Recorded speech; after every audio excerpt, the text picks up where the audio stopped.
I believe in winning the battle against yourself. People say, why do you say that? Because there's a lot of things you can control. It's unbelievable the degree to which our sanity depends on a functioning sociological structure. And here's why. Well, first of all, you kind of need to know what to do every day. You have to have a routine. You need to know approximately when you should get up. It should be approximately the same every day. You need to know approximately when you're going to eat. You need to know what you're going to eat. You need to know who you're going to eat with. You need to know where to buy your food. It's like 80% of your life, 70% of your life, something like that, consists of those things that you do every single day, that you repeat. And those are often the things that people think about as the trivial elements of their life. Well, so you need structure, you need predictability, and you need more of it than you think, just to keep you sane.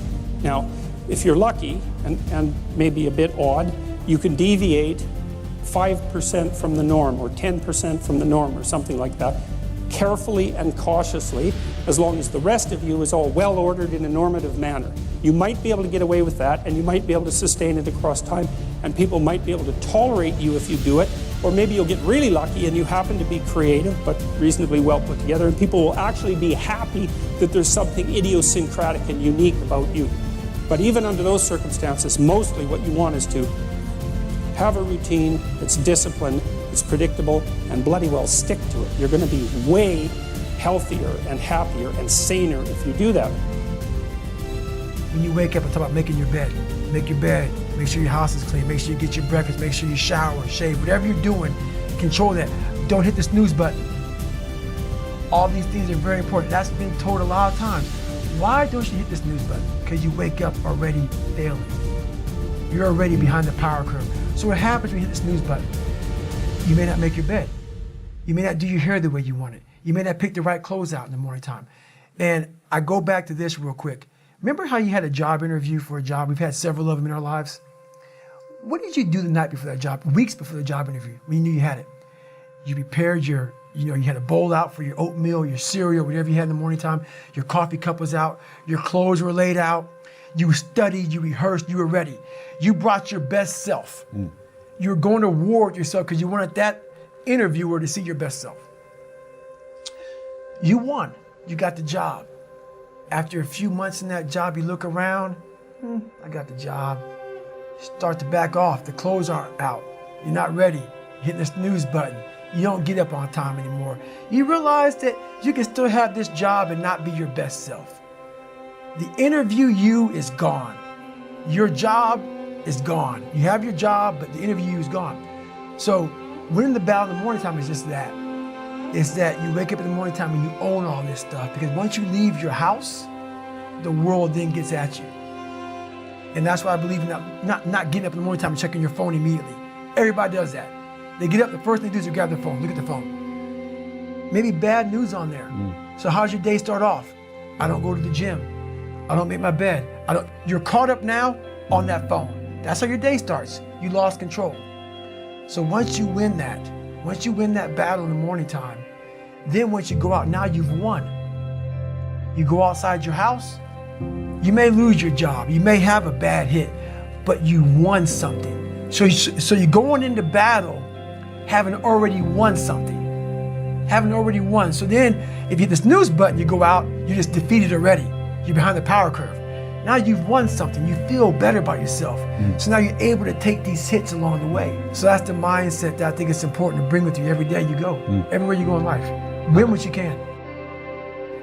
I like to say that I live in the 90 percentile, sometimes 99. 100% is dead. The reason why I know 99 because the first 5 hours of my day, I am very uncomfortable. What do you do?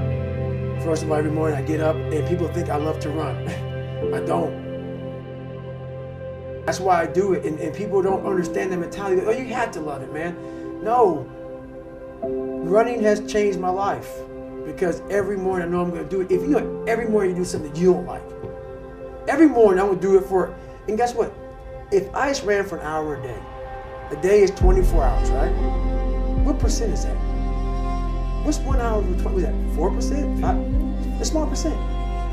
But anyway, That's why I know I'm at a high level, because I'm at this, not wanting to be this, uncomfortable. I put myself in the dungeon every day, off jump, out of bed.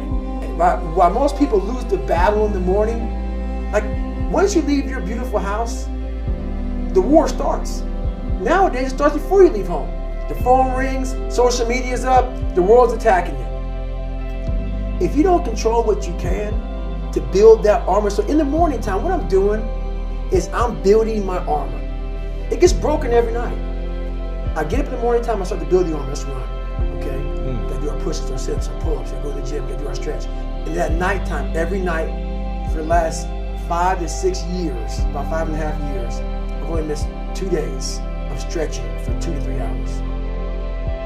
I stretch out, I get my body lengthened out. It lengthens my mind out, the possibilities out. I calm myself down. So during the morning time, I build the armor. I face the world. Because now I know there's gonna be some disappointments along the way, every day. Yeah. So that's life. But if you face disappointments already in victory, the things I can control is I can control my run. I can control how my house looks, how my world is. I can control that, so I've won. Open my door of life.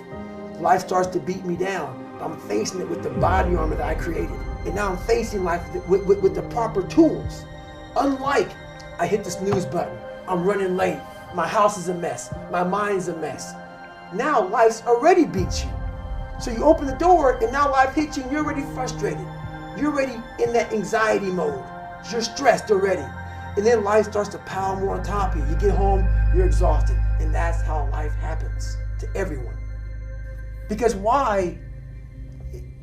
In the race of life, life's not going to give you a glass of water when you're thirsty. You have to live and win what you can and build the body armor. Start callousing the mind so you're ready for combat outside of your house. I've told people to learn to use a schedule.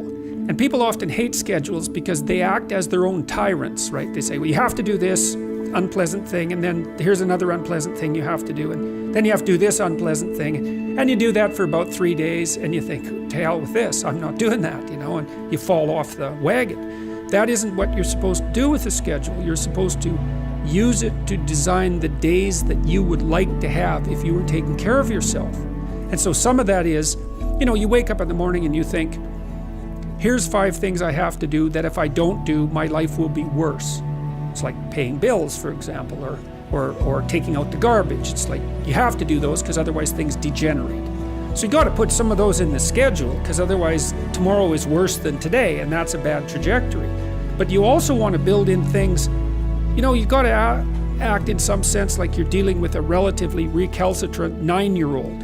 It's like, well, here's some things you have to do, but here's some things that if you do, you could reward yourself with. And if you get the balance there between obligation and reward right, then you'll find that you're motivated to do the things. And that's what you want to do. You want to do that so it's sustainable across days and weeks and months. And so you got to treat yourself like a good boss would treat a valued employee, and not like a tyrant would treat a slave. Because the slave will rebel. And people say, well, I don't follow through on my plans. It's like, well, A, they're probably not very well formulated. And maybe you're doing them because of an external moral obligation or something, not really your plans, right? And B, you're acting like a tyrant and a slave. And that's a bad relationship to have with yourself. So you want to treat yourself with the same way, that's the golden rule, right? Treat yourself as you would treat other people as you would have them, treat other people as you would like to be treated. It works both ways. You also treat yourself like you treat other people properly. So that's a necessary thing, and often people don't do that. But the scheduling is really important.